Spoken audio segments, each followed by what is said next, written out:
दोस्तों एक और नए वीडियो में आप सभी का बहुत बहुत स्वागत है। दोस्तों जैसे कि आप सभी को बताया गया था कि 28 फरवरी को सेंट्रल बोर्ड ऑफ ट्रस्टी यानी सीबीटी की मीटिंग होने वाली है। आज सीबीटी मीटिंग संपन्न हुई। इसमें क्या कुछ अपडेट आया, क्या कुछ खुशखबरी आई है, आइए विस्तार पूर्वक आपको बताते हैं। दोस्तों अगर आप इस चैनल पर नए, चैनल को सब्सक्राइब कर लेंगे और वीडियो को लाइक कर देंगे। सेंट्रल बोर्ड ऑफ ट्रस्टी यानी सीबीटी की ईपीएफओ की 237वीं बैठक की अध्यक्षता 28 फरवरी 2025 को केंद्रीय श्रम एवं रोजगार और युवा मामले एवं खेल मंत्री तथा सीबीटी के अध्यक्ष डॉक्टर मनसुख मांडविया जी ने की है। इस मौके पर माननीय केंद्रीय सूक्ष्म लघु एवं मध्यम उद्यम तथा श्रम एवं रोजगार राज्य मंत्री तथा सीबीटी के उपाध्यक्ष सुश्री शोभा करंदलाजे एवं श्रम रोजगार सचिव एवं सीबीटी के सह उपाध्यक्ष सुश्री सुमिता डावरा, केंद्रीय भविष्य निधि आयुक्त सीपीएफसी तथा सीबीटी के पदेन सचिव श्री रमेश कृष्णमूर्ति तथा ईपीएफओ के केंद्रीय न्यायिक बोर्ड के अन्य सदस्य भी उपस्थित थे। इस बैठक में भारत के कार्यबल के भविष्य को सुरक्षित करने के लिए प्रमुख सुधारों पर ध्यान केंद्रित किया गया। ईडीएलआई योजना के तहत लाभ बढ़ाने के एजेंडे को मंजूरी दी गई और बोर्ड ने वर्ष 2024 और 25 के लिए ईपीएफ ब्याज दर 8.25% की सिफारिश की है। सरकार द्वारा ब्याज दर को आधिकारिक रूप से अधिसूचित करने के बाद ईपीएफओ ग्राहकों के खातों में ब्याज दर जमा करेगा। दोस्तों ये देख सकते हैं यहाँ पर बड़ी खबर है कि जो ब्याज दर है वह 8.25% तय की गई है ईपीएफओ की। कर्मचारी भविष्य निधि संगठन यानी ईपीएफओ कई अन्य निश्चित आय साधनों की तुलना में अपेक्षाकृत अधिक और स्थिर लाभ प्रदान करता है, जिससे बचत में स्थिर वृद्धि सुनिश्चित होगी। ईपीएफ जमा राशि पर अर्जित ब्याज कर मुक्त है, जो इसे वेतनभोगी व्यक्तियों के लिए एक अत्यधिक आकर्षक निवेश विकल्प बनाता है। यह ईपीएफओ के निवेशों की जमा धन साख और अपने सदस्यों को प्रतिस्पर्धी लाभ देने की इसकी क्षमता में मजबूत विश्वास को दर्शाता है। डॉक्टर मनसुख मांडविया जी की अध्यक्षता में सुधार कार्यक्रम को आगे बढ़ाते हुए सीबीटी ने बैठक के दौरान कई अहम निर्णय लिए। बोर्ड द्वारा लिए गए प्रमुख निर्णय में सम्मिलित है ईडीएलआई योजना के तहत बीमा लाभों में वृद्धि, कर्मचारी जमा से जुड़ी बीमा ईडीएलआई योजना के बीमाकृत मूल्यांकन के बाद बोर्ड ने सदस्यों के परिवार की अधिक वित्तीय सुरक्षा और सहायता प्रदान करने के लिए योजना में प्रमुख संसाधनों को अनुमति दी। इससे इस श्रेणी के तहत प्रमुख शिकायतों का समाधान होगा और लाभ दावेदारों के लिए अधिक समावेशी दृष्टिकोण सुनिश्चित होगा।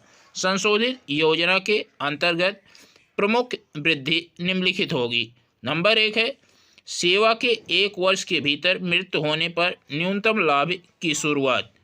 ईपीएफ सदस्य की मृत्यु 1 वर्ष की निरंतर सेवा पूरी किए बिना होने पर न्यूनतम 50,000 रुपये का जीवन बीमा लाभ प्रदान किया जाएगा। इस संशोधन से हर साल सेवा के दौरान होने वाली 5,000 से अधिक मृत्यु के मामलों में अधिक लाभ मिलने की उम्मीद है। नंबर 2 है गैर योगदान अवधि के बाद सेवा में रहते हुए मृतक सदस्यों के लिए लाभ।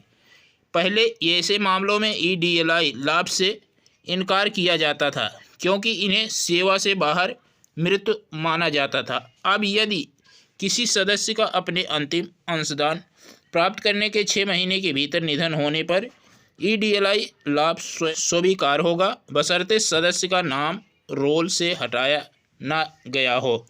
इस संशोधन के अनुमान है कि हर वर्ष ऐसी मृत्यु के 14,000 से अधिक मामले में लाभ मिलेगा।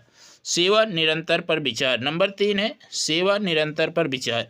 पहले 2 प्रतिष्ठानों में रोजगार के बीच 1 या 2 दिन जैसे सप्ताह या छुट्टियां का अंतर होने पर न्यूनतम 2.5 लाख रुपए और अधिकतम 7 लाख रुपए ईडीएलआई लाभ से इनकार कर दिया जाता था, क्योंकि 1 वर्ष की निरंतर सेवा की शर्त पूरी नहीं होती थी। नए बदलाव के तहत रोजगार के 2 दौरों के बीच 2 महीने तक के अंतराल को अब निरंतर सेवा माना जाएगा। इससे अधिक मात्रा में ईडीएलआई लाभ के लिए पात्रता सुनिश्चित होगी। इस परिवर्तन से हर साल सेवा में मृत्यु के 1000 से अधिक मामलों में लाभ मिलने की उम्मीद है।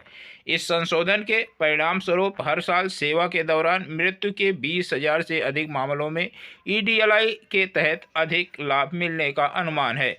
इन सुधारों का उद्देश्य ईपीएफ सदस्यों के परिवारों के लिए सामाजिक सुरक्षा लाभों को बढ़ाना, बेहतर वित्तीय सुरक्षा सुनिश्चित करना और संकटग्रस्त परिवारों की कठिनाइयों को कम करना है। वहीं देखेंगे उच्चतम न्यायालय के पेंशन भोगियों को उच्च वेतन पर पेंशन निर्णय पर जानकारी। पेंशन भोगियों को उच्च वेतन पर पेंशन से संबंधित उच्चतम न्यायालय के दिनांक 4/11/2022 के निर्णय के कार्यान्वयन के लिए ईपीएफओ द्वारा सदस्यों, पेंशन भोगियों, नियोक्ताओं की सुविधा के लिए विभिन्न कदम उठाए गए हैं।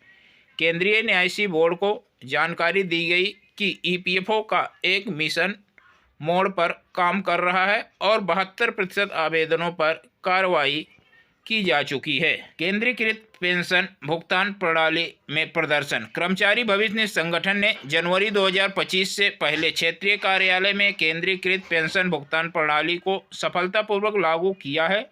इस प्रणाली के तहत सभी क्षेत्रीय कार्यालयों के लिए पेंशन भुगतान स्टेट बैंक की नई दिल्ली शाखा में बनाए गए एक केंद्रीयकृत पेंशन संवितरण खाते के माध्यम से वितरित किया जाता है।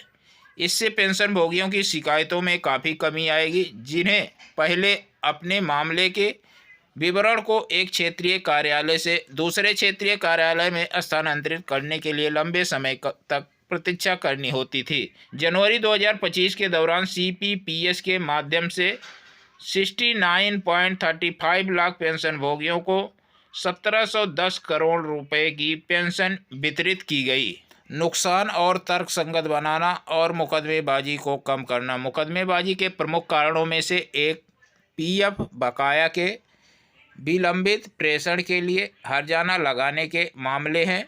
14/6/2024 के राजपत्र की अधिसूचना के माध्यम से हर्जाना लगाने की दर को युक्त संगत बनाकर देरी के लिए 1% प्रतिमाह कर दिया गया है। यह अधिसूचना की तिथि यानी जून 2024 के बाद की चूक के लिए प्रभावी है।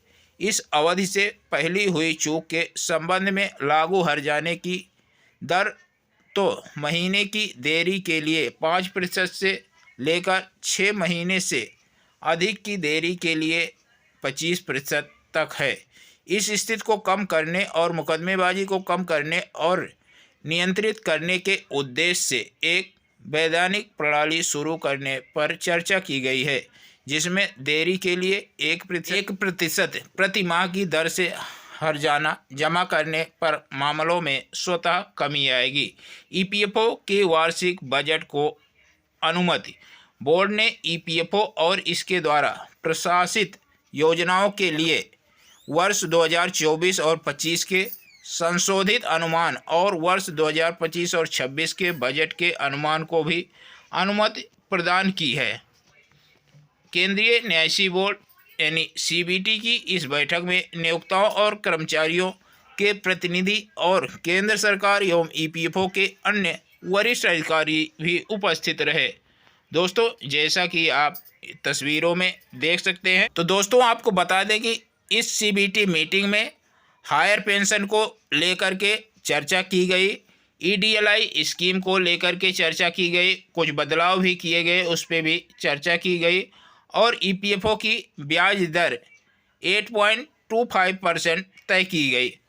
लेकिन ईपीएस 95 पेंशनधारकों की जो मिनिमम पेंशन बढ़ोतरी का मुद्दा काफ़ी दिनों से श्रम मंत्री जी के अधीन है, माननीय वित्त मंत्री जी के अधीन है, लेकिन इस पर कोई भी चर्चा नहीं हुई। यह कि जो सुप्रीम कोर्ट के तरफ से 4/11/2022 को निर्णय आया था, उसके आधार पर 72% आवेदनों पर कार्रवाई की 72% आवेदन हल किए जा चुके हैं जो हायर पेंशन के लिए अप्लाई कर रखे थे। वहीं जनवरी 2025 के दौरान सीपीपीएस के माध्यम से 69.35 लाख पेंशन भोगियों को 1710 करोड़ रुपए की पेंशन वितरित की जा चुकी है।